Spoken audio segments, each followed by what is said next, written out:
बिस्मिल्लाहिर्रहमानिर्रहीम, अस्सलाम वालेकुम। मैं सरवत वलीम हूँ और आप लोग मेरा यूट्यूब चैनल इस वक्त देख रहे हैं। मेरे तमाम देखने वाले जिन्होंने अभी तक मेरे चैनल को सब्सक्राइब नहीं किया तो मेरे चैनल को ज़रूर सब्सक्राइब करें। अभी एक ताज़ा तरीन रिपोर्ट लाहौर हाई कोर्ट में मुस्लिम लीग नून की तरफ से जमा कराई गई है और वो रिपोर्ट ये कहती है कि अगर मियाँ नवाज़ शरीफ, जिसका उसका लुब्बे लुबाब क्या है, अगर मियाँ नवाज़ शरीफ को बग़ैर इलाज बरतानिया से वापस पाकिस्तान लाया गया या वो वापस ख़ुद पाकिस्तान आते हैं तो ये उनके लिए शदीद ख़तरनाक होगा। ये पूरा ही इलेक्शन का साल है, साल 2022। इसमें बड़ी बड़ी चेंजिंग्स हैं, बड़ी बड़ी डेवलपमेंट्स हैं जो होंगी। इलेक्शन कैंपेन चलेगी क्योंकि 2023 के अंदर वैसे ही आम इंतखाबात हैं।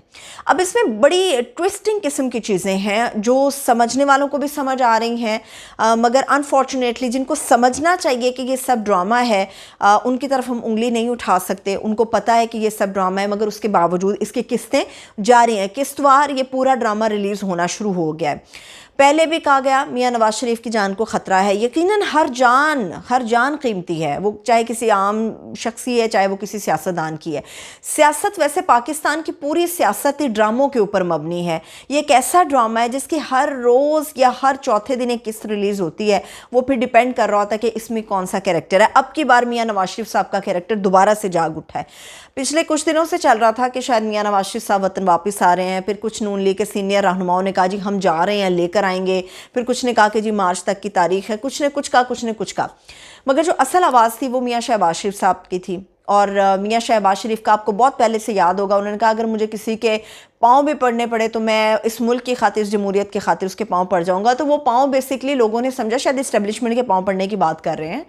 वो अपने बड़े भाईजान के पाँव पड़ने की कोशिश कर रहे थे, खुदा के लिए अगर आप नहीं आ सकते तो मुझे नॉमिनेट करें, मुझे आगे आने दें। Any how Lahore high court में अब ये रिपोर्ट जमा करा दी गई है कि मियाँ नवाज़ शरीफ साहब की जान को ख़तरा हो सकता है और उन्हें बरतानिया से वापस नहीं आने दिया जा सकता। इसमें दो चीज़ें हैं, पाकिस्तान के जो पासपोर्ट है उसकी मुद्दत भी उसकी बढ़ाई जाए, उसको दोबारा से रिन्यू किया जाए। एक तो ये पॉइंट है। दूसरी ये बात है कि ये ट्विस्टिंग चीज़ इसलिए है कि अगर मियाँ शहबाज शरीफ साहब जिन्होंने बयान हल्फी जमा कराया था, जिन्होंने इस तस्दीक के ऊपर मियाँ नवाज़ शरीफ साहब को वतन से बाहर भेजा गया था, पाकिस्तान से बाहर इलाज के लिए भेजा गया था कि अगर वो 3-4 हफ्तों के दौरान वापस नहीं आते तो फिर उसका जो गारंटर होगा वो पकड़ा जाएगा या उसके सर पे ये पूरी जिम्मेदार आएगी। तो उनका गारंटर तो खुद मियाँ शहबाज शरीफ साहब थे। अब पिछले दिनों से ये बात चल रही है कि मियाँ शहबाज शरीफ साहब को गिरफ्तार किया जा सकता है क्योंकि उन्होंने अपने बड़े भाई की गारंटी दी और बड़ा भाई गारंटी लेकर चला गया, वहाँ पर बैठ के कॉफ़ी पी रहा है, गलियों में फिर रहा है, बाज़ारों में फिर रहा है, शॉपिंग कर रहा है और वो गैर सरकारी तौर पर मुलाकातें कर रहे हैं। कभी वो इंडिया के लोगों से मिल रहे हैं, कभी इस्टेब्लिशमेंट के लोगों से मिल रहे हैं। ये सारी सरगर्मियाँ मियाँ नवाज़ शरीफ साहब की जा रही हैं, तब उनकी सेहत बिल्कुल ठीक रहती। हाँ, जैसे ही पाकिस्तान आने की बात होती है, पाकिस्तान फ़िज़ा में दाखिल होने की बात होती है तो उनकी तबीयत बिगड़ जाती है। आपको याद होगा जब एयर एम्बुलेंस मियाँ नवाज़ शरीफ साहब के लिए बुलाई गई थी और ये कहा गया था कि मियाँ नवाज़ शरीफ साहब की जान को इतना ख़तरा है कि फ़ौरी तौर पर एयर एम्बुलेंस बुलाई जाए। एयर एम्बुलेंस के अंदर जैसे ही मियाँ नवाज़ शरीफ साहब ने कदम रखा वो बिल्कुल ठीक हो गए। और ये पूछना चाहिए इमरान खान साहब को, ये इनके अपने शौकत खानम की लेबॉर्ट्री के सारे बच्चे थे जिन्होंने ये रिपोर्ट बनाई थी, उनका पूरा जो हेड सिस्टम था वो डॉक्टर फैसल सुल्तान देख रहे थे, उनको तो कोई नहीं पूछ रहा। अब मियाँ नवाज़ शरीफ साहब वतन वापस कब आएंगे? वो वतन वापस तब आएंगे जब मियाँ शहबाज शरीफ गिरफ्तार हो जाएंगे। अब मियाँ शहबाज शरीफ के गिरफ्तार होने का नवाज़ शरीफ को ये फ़ायदा है कि इलेक्शन कैंपेन के अंदर वो ज़्यादा पावरफुल होंगे। आपको याद होगा सिंपैथी वोट, पीपल्स पार्टी ने भी सिंपैथी वोट लिया था। मोहतरमा की जब शहादत हुई थी रावलपिंडी के अंदर, तब सिंपैथी वोट लिया था तो पीपल्स पार्टी जीती थी और आसिफ अली जरदारी नॉमिनेट हुए थे as a president of Pakistan. यहाँ पे भी सिंपैथी वोट है। अल्लाह ताला सबके घर वालों को सलामत रखे, मगर मियाँ नवाज़ शरीफ साहब ने सिंपैथी वोट कब लिया? जब बेगम कलसूम मरहुमा जिंदा थी, अस्पताल में ज़ेरे इलाज थी, वो और मरियम साहबा दोनों वापस आ गए। ये सिंपैथी वोट था। अवाम को पागल बनाया उन्होंने कि हम सब छोड़ के अवाम के लिए आए हैं, हम सब छोड़ के पाकिस्तान के लिए आए हैं। ऐसा नहीं था, वो अपने वोट के लिए आए थे। उसके बाद देखा कि नून लीग की पावर ज़्यादा स्ट्रॉन्ग हुई है, मगर फिर क्या हुआ?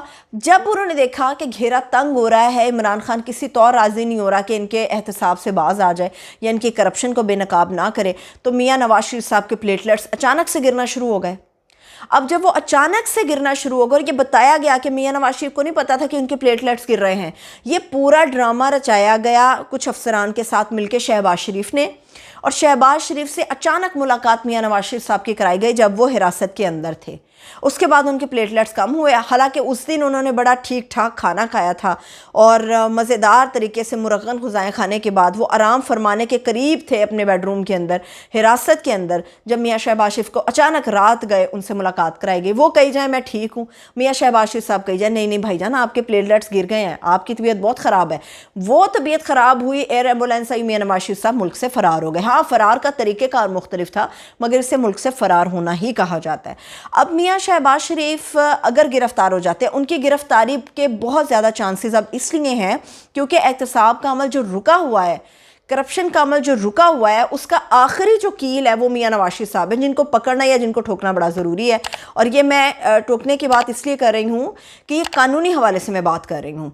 अब मियाँ नवाज शरीफ साहब की गिरफ्तारी जब तक नहीं होगी, इमरान खान साहब को सुकून नहीं आएगा। इस मुल्क में एहतसाब का जो अमल है वो पूरा होता हुआ नज़र नहीं आएगा। मियाँ शहबाज शरीफ साहब को गिरफ्तार कर लिया जाएगा तो फिर सिंपैथी वोट के लिए मियाँ नवाज शरीफ साहब वतन वापस आएंगे और वो ये बात कहेंगे कि यहाँ पर कोई नहीं है, मेरे भाई को गिरफ्तार कर लिया गया, मैं इसलिए वापस आया हूँ, मैं अपने आप को पेश करने के लिए वापस आया हूँ। वो आपके लिए, वो आवाम के लिए, इस मुल्क के लिए वापस नहीं आ रहे। वो अपने भाई के सिंपैथी वोट की वजह से आएंगे कि मेरा भाई अंदर चला जाएगा, पकड़ा जाएगा।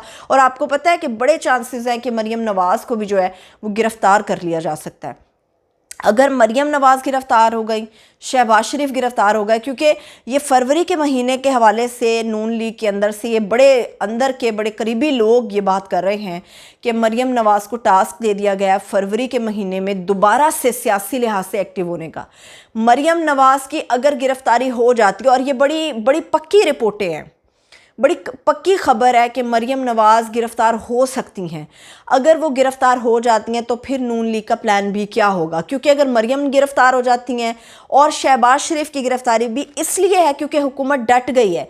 शहबाज शरीफ साहब ने गारंटी दी थी, अब शहबाज शरीफ वापस नहीं ला सके नवाज शरीफ को, इसलिए शहबाज शरीफ को गिरफ़्तार किया जाएगा कानूनी तौर पर। चचा भतीजी दोनों अगर गिरफ़्तार हो जाते हैं तो फिर मियाँ नवाज शरीफ साहब इस वतन की सरजमीन के ऊपर आएंगे, कदम रखेंगे और सिंपैथी वोट लेकर 2023 के इंतखाबात में शामिल होंगे और नून लीग के लिए वो मेहनत करेंगे। वो आम आवाम और पाकिस्तान के लिए नहीं आएंगे, वो अपना सिंपैथी वोट लेकर दोबारा से इस मुल्क का वज़ीर आज़म बनने के लिए आएंगे, वो और किसी चीज़ के लिए नहीं आएंगे। हालांकि पाकिस्तान का आइन, पाकिस्तान का कानून इस बात की इजाज़त नहीं देता कि कोई शख्स चौथी मरतबा बन जाए, मगर ये अब्बासी साहब तो कह चुके हैं, शाहिद खान अब्बासी साहब, हम अमेंडमेंट करवाएंगे भी और उसको पास भी कराएंगे और मियाँ नवाज शरीफ साहब इस मुल्क के अगली दफ़ा चौथी बार वज़ीर आज़म नामज़द होंगे। तो अब देखना ये है कि लाहौर हाई कोर्ट के अंदर जो रिपोर्ट जमा कराई गई है वो वाकई ख़तरनाक है या फिर वो प्लेटलेट्स गिरने वाला झूठ का पलंदा है। और डॉक्टर फयाज़, पहले डॉक्टर अदनान थे जो इस मामले को मैनिपुलेट कर रहे थे, तोड़ मोड़ के पेश कर रहे थे अपने अपने नवाज शरीफ साहब के लिए, अपने इस क्लाइंट के लिए, मगर अब एक नए डॉक्टर फयाज़ शाविल साहब ने इसमें छलांग लगाई है। अब देखना है डॉक्टर फयाज़ की रिपोर्टें क्या कहती हैं और हमारा कानून और हमारी अदालतें क्या कहती हैं। इसको फ़िलहाल अदालतों पर छोड़ देते हैं, मगर अगर मेरा पॉइंट ऑफ व्यू आपको ये बेहतर लगा हो, पसंद आया हो, तो मेरे इस चैनल को लाइक करें और मेरी वीडियो को भी लाइक ज़रूर कीजिएगा। अपना बहुत सा ख्याल रखिएगा। खुदा हाफ़िज़।